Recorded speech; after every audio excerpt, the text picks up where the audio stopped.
Florence used to be my least favorite stop in Italy. Not because it isn't beautiful, because in 2012, we tried to do it like a checklist in 2 days, and we left exhausted. This time, we stepped out of the Florence train station, and the first thing above us was this huge Italian flag, like the city was welcoming us in. And within minutes, we were in the flow with locals walking to work and errands, rolling our carry-ons like we belonged there. That's when I knew this trip was going to feel different. This Florence stay is part of a 21-day Italy itinerary I planned over 12 plus months with no travel agent. And I'll show you exactly what made Florence finally click for us, starting with the bell tower, where the wind at the top was so loud it felt unreal. Day 1 started at 5 a.m. in Sorrento. Private driver, Naples station, then the Italo train to Florence. By this point in the trip, we'd finally learned how to travel Italy without feeling like amateurs. Where to stand, how the train gates work, and why you always want to be ready at the door before the stop. Naples is also the kind of place where you don't fully relax, so arriving in Florence felt like exhaling. Our Airbnb host, Eddie, welcomed us in the most Florence way.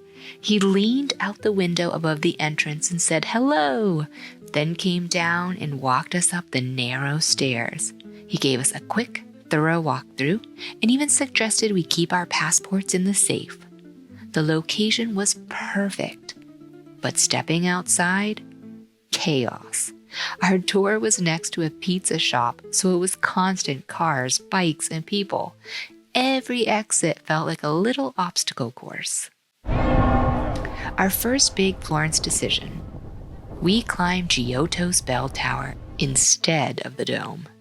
It's still a climb, 414 steps, but it felt more manageable, with places to pause and breathe. Timed entry doesn't mean no line. It just means the line moves with purpose, and they do check bags. The staircase is narrow enough that when people come down, you basically press yourself into the wall and pretend you're part of the architecture.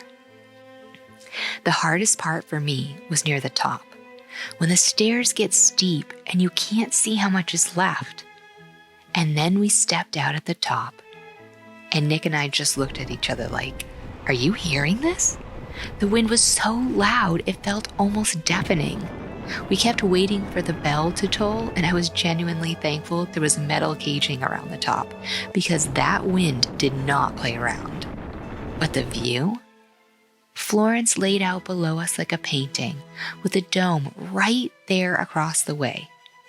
That's when you understand why people come here.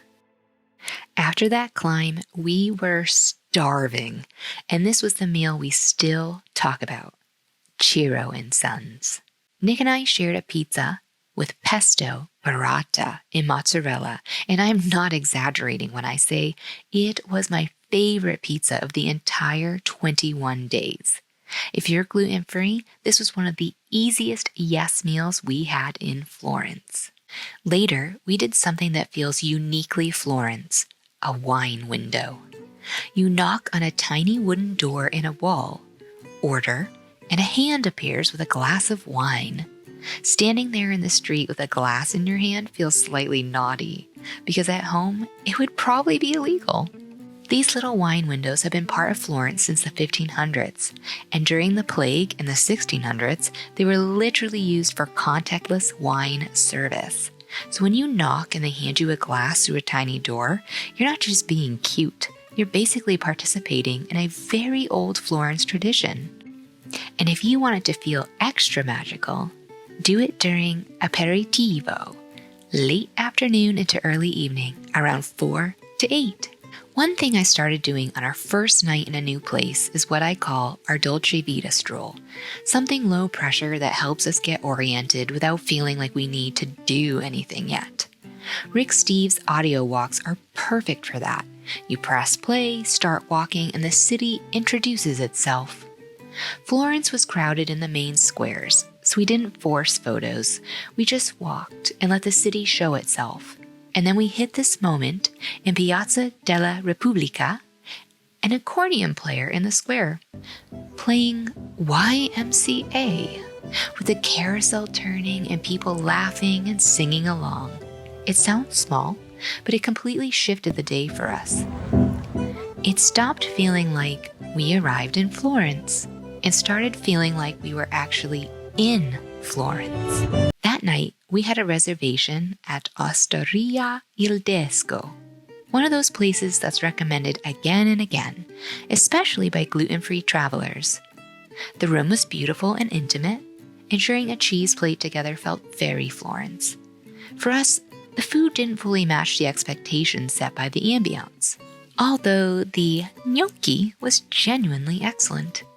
It was still a lovely night, and sometimes that's the honest truth. The vibe's perfect, the meal is good, but it's not your favorite. And then the best part of Florence happened quietly. The walk home. Street lamps, window displays, cobblestones, no agenda. After a long travel day, it felt like the city was saying, okay, you're here now.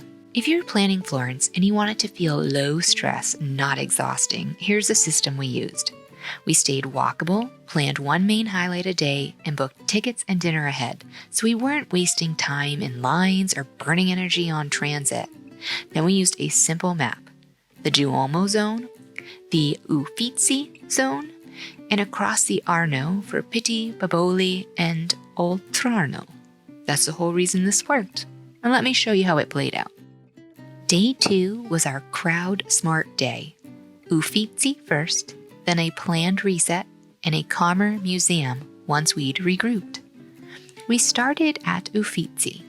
We booked the earliest time we could get and used Rick Steves' highlights so we weren't wandering through crowded rooms. My 2 must-sees were Botticelli's Birth of Venus and Primavera.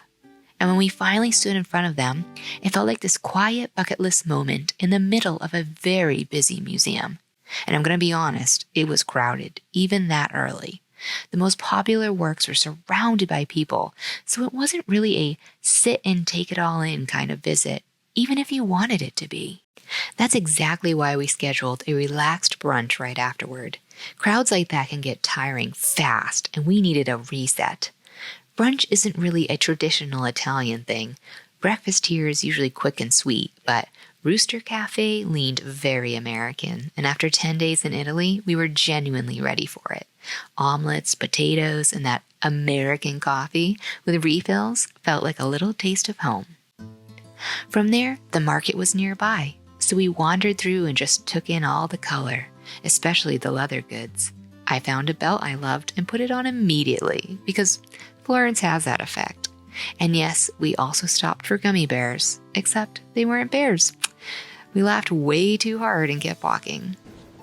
Once we weren't hungry and we'd regrouped, another museum actually felt feasible, which is why we did the Duomo Museum next.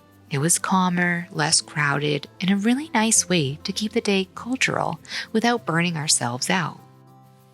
And then came my Florence mission, a leather jacket. I skipped it on my first Italy trip, and I've regretted it ever since, so this felt like closing a loop. We couldn't film inside, and just know it was a high-energy shop. They were absolutely trying to outfit our whole group. The key is walking in with one clear goal and not getting swept up. I found my leather jacket. Nick tried one on for fun, and somehow we left with 2. Worth it, but go in with a plan. We celebrated with our first affogato, hazelnut gelato with espresso, and it was honestly the best combination, cold, creamy, and exactly what we needed after walking all day. By 5:30, we were back at the Airbnb for the quick reset. Freshen up, change clothes, take a breath. Because Florence days are full, and I don't love ending them feeling wrung out. We had a 7:30 reservation at Lorenzo de Medici, and the second I told them we had a booking, they actually moved us from the table they were about to seat us at to a quieter, romantic table tucked in the back. It was one of those little moments that makes you feel taken care of. We shared another cheese plate. I had gluten-free ravioli with cheese sauce and ham, and we lingered over house red wine like we had nowhere else to be. Here's one of the biggest reasons couples over 40 should plan Florence this way. You need one day that protects your energy. Florence is the capital of Tuscany, and it felt wrong to be there and never actually see Tuscany.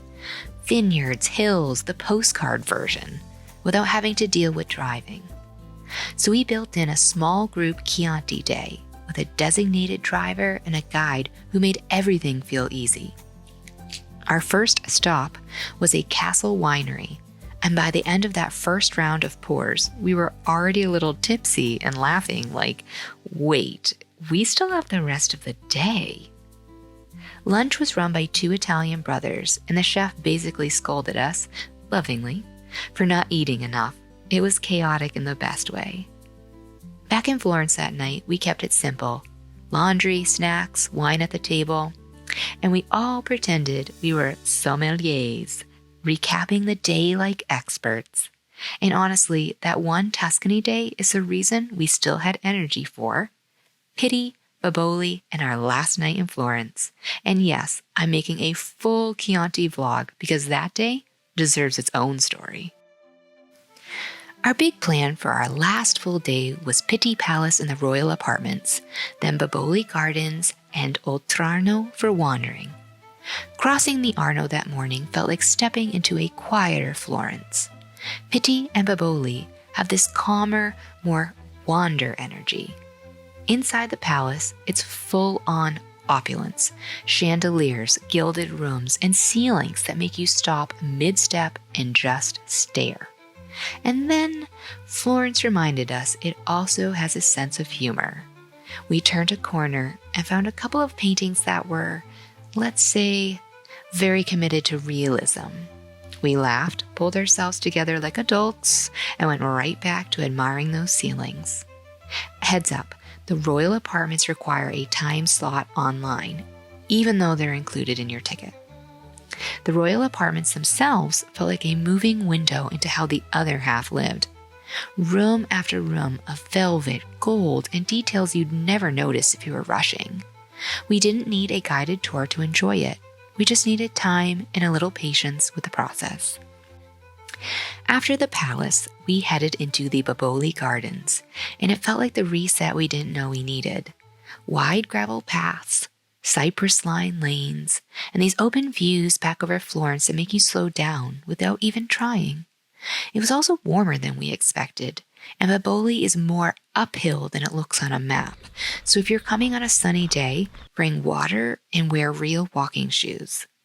We didn't give ourselves as much time as I would next time, but even a shorter wander here is worth it just for that quiet Tuscany meets city feeling. After that, we were ready for something cold to drink and a quick bite, one of those simple travel resets that makes the rest of the day feel easy again. Then we wandered Oltrarno, my favorite kind of shopping, artisan, handmade, small. We watched a father and son working on prints and learned how long the process actually takes, from the stamp to the hand painting. Later, we tried to swing back toward the market, and it was packed. This is where our little practical trick saved us. Google Maps location sharing. We split up, wandered, and regrouped without stress. That night, Nick and I did dinner, just the two of us, because traveling as a group is wonderful, but you still need time to reconnect as a couple. We went back to Ciro Sons, because when you find a sure thing in Italy, you don't overthink it. And on the walk home, we stumbled into one of those Florence moments that feels like a reward, a wine window we hadn't seen yet, and the Santa Maria Novella Pharmacy. Beautiful, crowded, slightly chaotic, completely worth walking into. This is why this Florence approach works. Stay somewhere walkable, protect your mornings, book the time-sensitive tickets and dinner reservations ahead, and use a guide like Rick Steves to skip what you're not excited about. Plan one main highlight each day, then leave space for the smaller experiences that make Florence feel personal, because that's where the magic usually is. Florence isn't hard, but it's easy to make it exhausting if you cram it.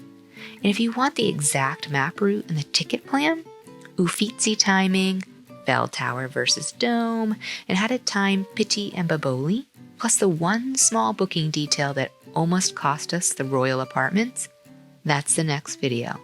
If you're planning Florence, tell me what kind of couple you are. Museum people, food people, or wander and shop people. And subscribe if you want more Italy planning that's real, not hype.